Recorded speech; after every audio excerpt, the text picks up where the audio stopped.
할렐루야. 주님을 사랑하시는 여러분, 주님을 사랑하시기 때문에 주님의 말씀도 사랑하시는 줄 압니다. 1년에 성경 읽도가는 프로그램 노록수 선교사가 인도하는 꿀송이 보약 큐티, 오늘 297번째 시간으로 2020년 10월 23일 금요일 오늘 성경 공부 누가복음 22장에서 마지막 24장 이 세 장을 오늘 읽으셔야 됩니다. 이 말씀 공부하겠습니다. 찬송가 288장 예수님을 나의 구주로 삼고 성령과 피로써 거듭나니 이 세상에서 내 영혼이 하늘의 영광을 누리도다. 찬송 288장 부르고 성경 공부하겠습니다. 예수를 나의 구주 삼고 성령과 피로써 거듭나니 이 세상에서 내 영혼이 하늘의 영광 누리도다. 이것이 나의 간증이요 이것이 나의 찬송일세. 나 사는 동안 끊임없이 구주를 찬송하리로다. 온전히 주께 맡긴 내 영 사랑의 음성을 듣는 중에 천사들 왕래하는 것과 하늘의 영광 보리로다. 이것이 나의 간증이요 이것이 나의 찬송일세. 나 끊임없이 구주를 찬송하리로다. 주 안의 기쁨 누림으로 마음의 풍랑이 잔잔하니 세상과 나는 간 곳 없고 구속한 저만 보이도다. 이것이 나의 간증이요 이것이 나의 찬송일세. 나 사는 동안 끊임없이 구주를 찬송하리로다. 아멘. 아멘. 여러분들 성원으로 구독자가 3,000명이 돌파가 되니까 제가 더 힘이 납니다. 이거 열심히 해야 되겠구나. 많은 사람들이 함께 성경 공부하면서 영혼의 유익을 얻으면 얼마나 하나님 앞에서 귀한 일인가 이런 생각을 듭니다. 한 100여 분이 매일같이 이렇게 댓글도 달아주시면서 서로 은혜 받은 소감을 나누고 이렇게 서로 격려하면서 하니까 더 좋습니다. 그 댓글까지 달아주신 분들께 늘 감사를 드립니다. 오늘 이 누가복음 22장에서 24장의 모든 말씀을 제가 다 다룰 수는 없습니다. 베드로가 예수님을 3번이나 부인하고 주님이 겟세마네 동산에서 잡혀서 신문당하시고 그리고 골고다의 언덕으로 이제 끌려가셔서 주님이 죽으시고 다시 부활하시고 이 모든 역사들을 24장까지 제가 다 이렇게 다루기에는 시간이 모자랍니다. 예를 들어서 여러분 유튜브로 한 2시간, 3시간 해버리면 누가 유튜브 구독하겠어요?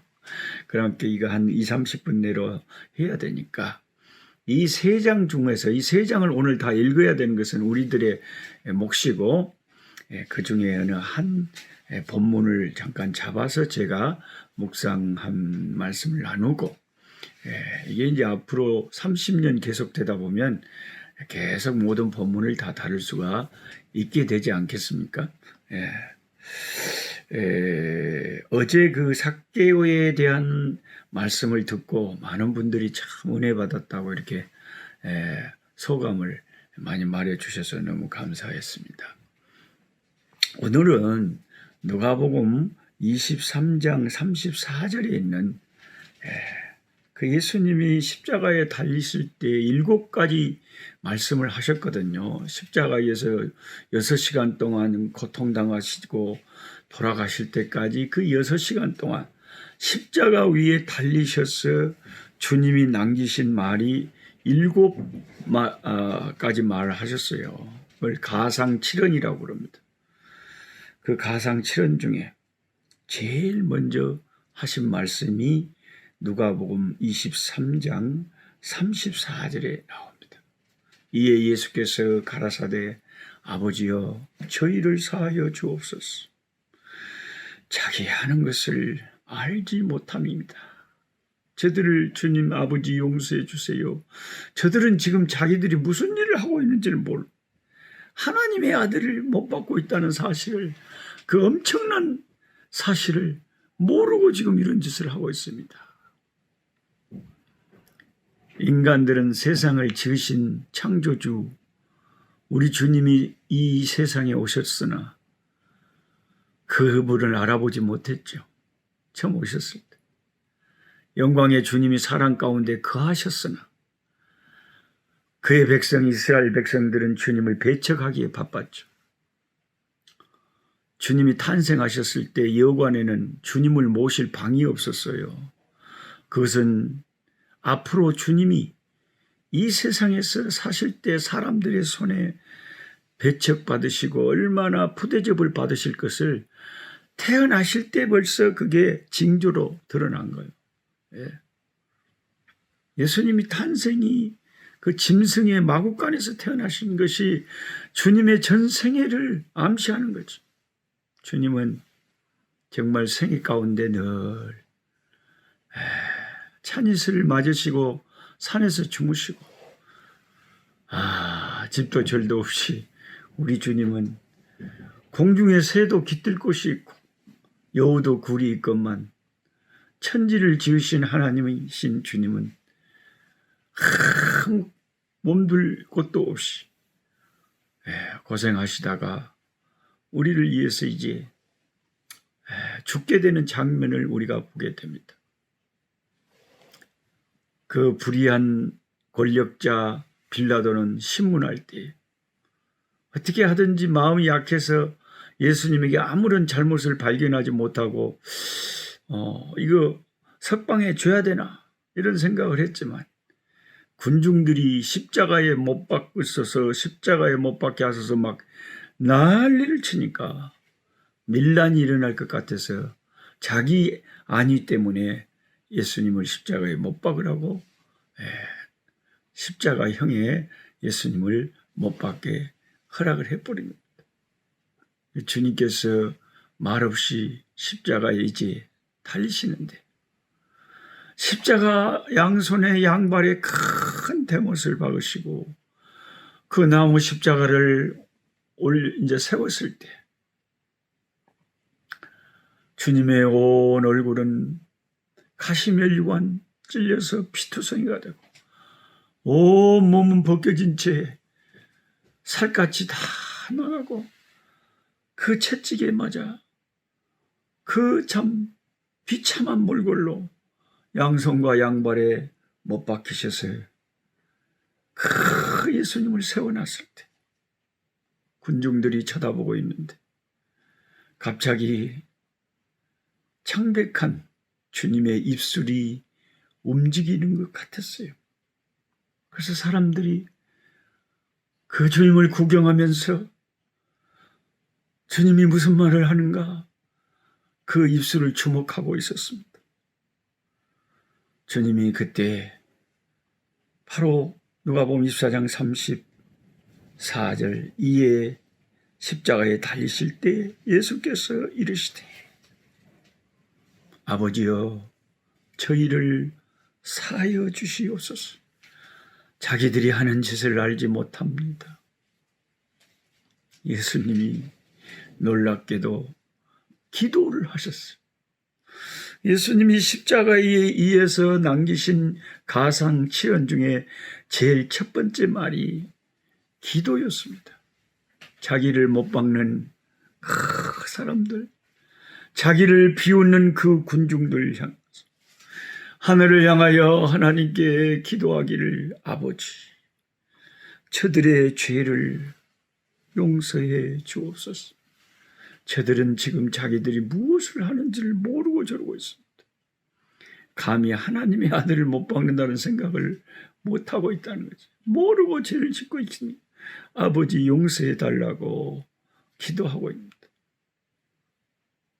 여러분, 우리가 복음서를 계속 공부하고 있지만 주님의 공생의 시작은 기도로 시작했지 않습니까? 광야로 가셔서 40일 굶으시고 40일 금식 기도를 하셨어요. 이 유튜브 구독자 가운데 어떤 분이 40일 금식 기도를 하시면서 이렇게 유튜브를 보신다는 말 듣고 깜짝 놀랐어요. 몸에 4일도 굶기가 힘듭니다, 여러분. 어머, 나는 한 끼만 굶어도요 온몸이 달달 떨려요. 당뇨병이 있어갖고. 어떻게 40일 금식을 한대요. 그 대단한 분들이 많죠. 그 부산 구포 성덕교회 제가 전도사로 있을 때 섬기던 우리 당회장 목사님이셨던 박래영 목사님은 40일 금식 기도를 여러 번 하신 것을 제가 봤어요. 놀랍습니다. 예수님은 사역을 시작하실 때 기도로 시작했어요. 그리고 늘 사역을 하실 때도 습관을 쫓아 기도하시고, 그리고 주님이 이제 사역을 마치시는 순간, 세상을 떠나시는 십자가에 못 박힌 그 순간에 제일 먼저 하신 것이 기도였다는, 저들을 용서해 달라고. 원수를 사랑하라고 우리에게 가르치신 주님은 우리에게 본을 보이시면서 자기를 못 박는 자들을 용서해 달라고 놀라운 기도를 하셨습니다. 존 나일 목사님은 뭐라고 했냐면, 주님의 두 손 더 이상 병자들을 위해서 이제 일할 수가 없기 때문에, 주님의 두 손이 십자가에 못 박혀버렸기 때문에 이제 더 이상 주님의 두 발은 가난하고 불쌍한 자들을 찾아다니면서 천국 복음을 전할 수 없게 되었어요. 두 발이 저 잔악한 로마 병정에서 단단히 못 박혀버렸기 때문입니다. 그리고 주님은 더 이상 사도들에게 주의 종이 어떻게 살아야 되는지 교훈하고 가르칠 수가 없게 됐어요. 왜냐하면 사도들이 다 도망을 가버렸기 때문입니다. 그런데도 어떻게 주님은 그 순간에 기도할 수 있었단 말입니까? 그렇다면 우리는 이 주님의 마지막 가상칠언 중에 첫 번째 말씀, 기도의 말씀을 보면서, 나도 예수님을 본받았어요. 어떤 일을 시작할 때도 기도하고, 진행할 때도 기도하고, 마칠 때도 기도해야 되겠구나. 운전을 하시는 분들은 운전하기 전에 먼저 운전대를 잡고 주여 기도하고, 운전 중에도 기도하고, 마치고도 기도하고, 예수님처럼 기도로 시작하고 기도로 진행하고 기도로 마치는 것이 마땅히 예수를 따르는 자들 교회의 본질이 되어야 됩니다. 아무리 바쁜 세대를 우리가 살고 있지만 늘 순간순간 주와 동행하고 주님께 기도하는 이런 주님의 모습을 우리가 본받아야 되는 것입니다. 근데 이 기도가 얼마나 놀라운지요. 예수님의 이 기도의 효력을 본 사람들이 있어요. 예수님이 죽으시고 부활하신 다음에 다시 40일 후에 승천하시고 오순절 성령이 임하고 베드로가 설교를 하는데 하루에 3,000명이 회개하고 돌아왔다. 예수님이 그 유대인들을 향해서 자기를 배척하는 자들을 향해서 십자가 위에서 주여 아버지 저들을 용서해 달라고 기도하셨는데 그 십자가 위에서 예수님의 기도가 응답돼 가지고 베드로가 한번 설교하니 3,000명이 유대인들이 회개하고 주님께 돌아왔다는 거예요. 주님의 기도는 얼마나 능력이 있습니까? 주님의 기도는 얼마나 놀라운 기도입니까? 우리는 베드로가 설교를 잘해서 많은 사람들이 주께로 회심하고 돌아온 것 같지만 사실은 예수님께서 그 유대인들이 아버지께로 돌아오기를 얼마나 간절히 기도하셨습니까? 저들의 죄를 용서해 주시고 하나님 저들이 하나님 백성 되게 달라고. 주님의 그 기도는 완전히 응답이 되신 거예요. 그런데 34절에 시작할 때 이해라는 말이 나오는데요. 이 이해라는 말은 그 바로 앞선 구절을 보면 해골이라 하는 곳에 이르러 거기서 예수를 십자가에 못 박고 두 행악자도 그렇게 하니 하나는 우편에 하나는 좌편에 있더라. 십자가 세 개를 세웠는데 예수님도 가운데 못 박아 세우고 양쪽에 그 흉악한 강도들과 같이 예수님을 예수님 무슨 강도짓을 했습니까? 뭘 했습니까? 죄 없는 예수님을 같이 십자가에 못 박아 세워놨다. 예수님이 십자가에 못 박혀 세워졌을 바로 그때에 그게 이해의 그 말. 예수께서 말씀하시기를 아버지요 저희를 사하여 주옵소서. 그런 말이 주님이 위에서 나온 것입니다. 그때. 그때가 언제입니까? 인간들이 하나님의 아들을 못 박는 순간입니다.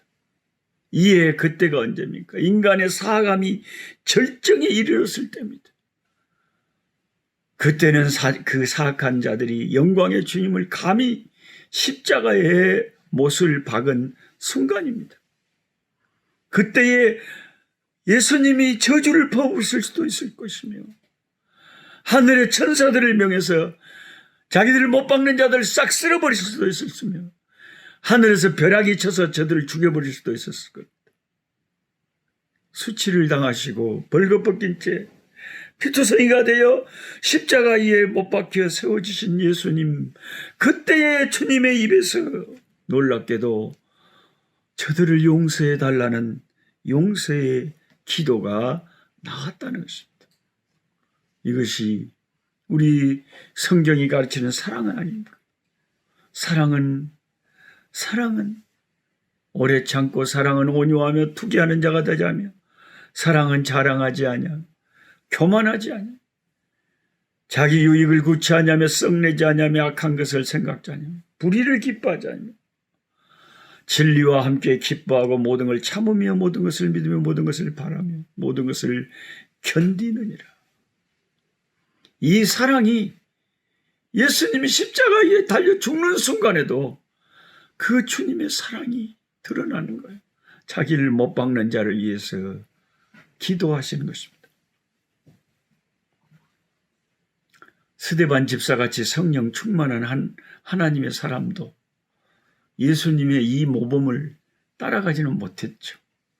사도행전 7장을 읽어보면 스데반 집사가 죽을 때 먼저 자기 자신을 위해서 기도하고 다음으로 원수들을 위해서 기도했어요.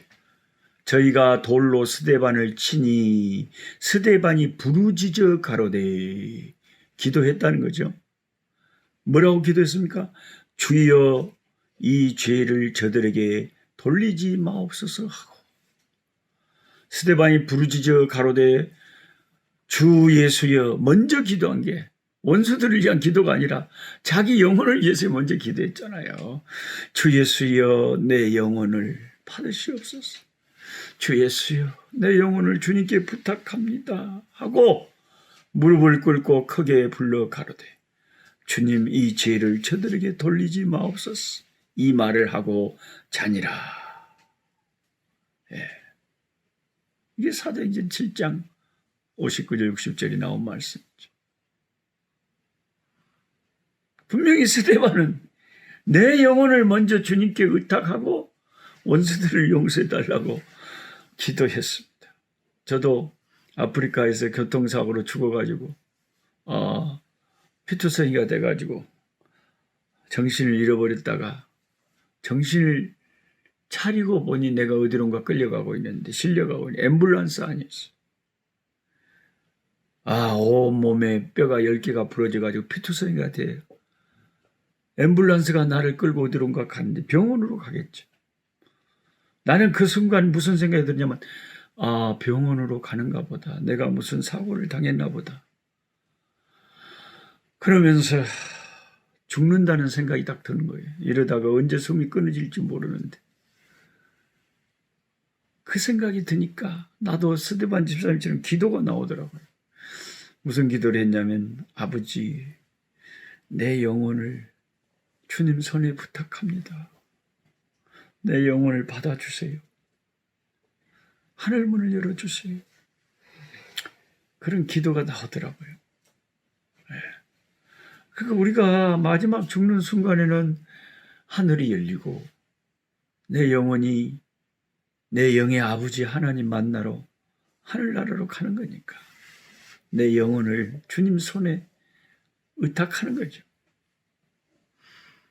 예수님은 십자가에 달리셔서 아버지께 주님 자신을 먼저 부탁하지 않았어요. 제일 먼저 하신 것이 저들을 용서해 주옵소서. 용서해 달라는 기도였습니다. 오늘 예수 믿는다고 하면서도 남을 용서하지 못하는 마음을 품고 사는 사람들이 있어요. 그게 결박이 돼가지고 자유함이 없어요. 나는 그 사람만은 절대 용서 못해. 그런 그 용서 못하는 마음이 하나님의 은혜를 방해하고 막고 있는 거예요. 예수님이 자기를 못 박는 자들을 용서해달라고 기도하는데 우리가 용서를 위해서 기도하지 못할 사람이 누가 있겠습니까? 저는 나면서부터 아버지를 모르고 태어났는데 우리 어머니가 저를 임신했을 때 우리 아버지하고 이혼을 하셨다고. 그래서 저는 자라면서 나도 모르게 예수 믿기 전에는 아버지에 대한 어떤 원한 같은 거, 우리 엄마를 이렇게 고생시키고 우리 아버지 나쁘다. 자식들을 돌아보지도 않고 또 딴 여자 만나서 또 딴 자식들 낳고 이게 뭘? 평생 한번 자식이라고 나를 돌아본 적이 없다. 엄마 혼자서 벌교장, 과역장, 순천장, 구례장, 동광장 이런 장을 다니면서 평생 고생하셔서 우리들을 키우셨지. 아버지라는 분은 생명이 있게만 관여를 했지 태어나면서부터 지금까지 하나도 돌봐준 게 없고. 그러니까 사람이 인간적으로 섭섭할 수도 있고 미울 수도 있잖아요. 더럽니가 술 잡수고 오면은 그때는 믿음이 없을 때 죽고 싶다고 막 울고 불고 하면 얼마나 불쌍합니까 그 엄마가. 그래서 우리 아버지가 더 밉죠. 근데 예수 믿고 구원을 얻은 후로는 아버지, 하나님 아버지, 이 세상에 내가 미워하는 사람은 이제 아무도 없어요. 아버지도 용서합니다. 모든 나를 미워하는 사람들 다 용서합니다. 왜냐하면 예수님은 자기를 십자가에 못 박는 자들도 용서해달라고 기도하신 분이에요. 예수 믿는 사람은 예수님을 따라가는 것이 신앙인데 예수님을 본받는 것이 신앙인데 믿음의 주요 온전케 하시는 이인 예수를 바라보고 따라가는 것인데 예수님이 이렇게 원수를 용서해달라고 기도하는데 예수 믿는 우리가 그 어느 누구 한 명이라도 우리 마음에 용서 못하고 있으면 그건 주님께서 원하시는 것이 아니고 주님의 본을 따르는 것도 아닙니다. 여러분 가슴에 손을 얹고 한번 생각해 보세요. 용서 못할 사람 누가 있습니까? 다 용서하시고 또 용서가 안 되거든. 하나님, 제 마음이 아직 열리지 않고 용서가 잘 안 되는데 용서할 수 있는 마음을 주십시오. 주님 그를 용서합니다고 믿음으로 고백을 해야 돼. 저 같은 유명한 박사님 사모님 뵀는데 그 사모님 참 훌륭하신 사모님. 그 사모님이 간증을 하시는데 저한테 노 목사님 쟤는 그 어떤 사람 아주 싫은 사람이 있어요. 그 사람은 절대 용서 못해. 같은 예수 믿는 사람인데 대판 싸워버렸어요. 그래서 제가 사모님한테 그랬어요. 사모님 그러면 사모님이 은혜가 안 됩니다. 다 용서해야 돼요. 그래서 같이 이제 기도하면서 제가 사모님 먼저 기도하세요. 용서의 기도를 하세요. 그러니까 뭐라고 하냐면 내가 하라는 게 하나님 아버지 용서가 안 되는데 용서할 수 있는 마음이 생기게 도와주세요. 그렇게 기도해요. 그래서 내가 다시 기도하세요. 사모님 그렇게 기도하지 말고 그냥 선포를 해버리세요. 그냥 하나님 내가 용서합니다. 아무 개를 주님 용서합니다. 나는 뭐 잘난 거 있습니까? 나도 죄인인데 주님이 뭐 죄인들을 용서하신 것처럼 나도 용서합니다. 그래서 선포를 해버려야지 이게 일이 되지. 언제까지 그렇게 원수처럼 믿는 사람이 그렇게 산대요. 한 명이라도 그런 사람이 있으면 안 돼요. 하나님 아버지 감사합니다. 우리 주님께서 십자가에 못 박혀 높이 매달리는 순간 주님의 입술이 움직이면서 주님의 입에서 그 한마디 애마디 소리가 터져나왔어. 아버지여 저들의 죄를 용서하여 주옵소서. 지금 저들은 자기들이 하는 일을 무슨 일을 하는지를 알지 못합니다. 원수를 변호하면서 자기를 십자가에 못 박는 자들을 변호하면서 그들을 용서하라고 주님은 하늘의 아버지께 구했습니다. 그 기도가 헛되지 않아서 나중에 성령이 임하고 주의 종들이 사도들이 복음을 전파할 때 수많은 사람들이 회개하고 주께 돌이키는 역사가 있었습니다. 하나님 우리가 신앙생활을 한다고 하면서도 아버지 누군가는 용서하지 못한 마음이 들 때가 많사오니 주여 우리의 마음속에 예수님의 이 말씀으로 인하여 우리도 주님을 본받아서 용서를 선언하고 선포하고 아무도 미워하거나 원망하지 않도록 주님 용서하는 마음 주시옵소서. 예수님의 이름으로 기도드리옵나이다. 아멘. 약한 자 힘주시고 강한 자 바르게 주 혼자 정케함이 주님의 뜻이라. 해 아래 압박 있는 곳 주 거기 계셔서 그 팔로 막아 주시어 정의가 선하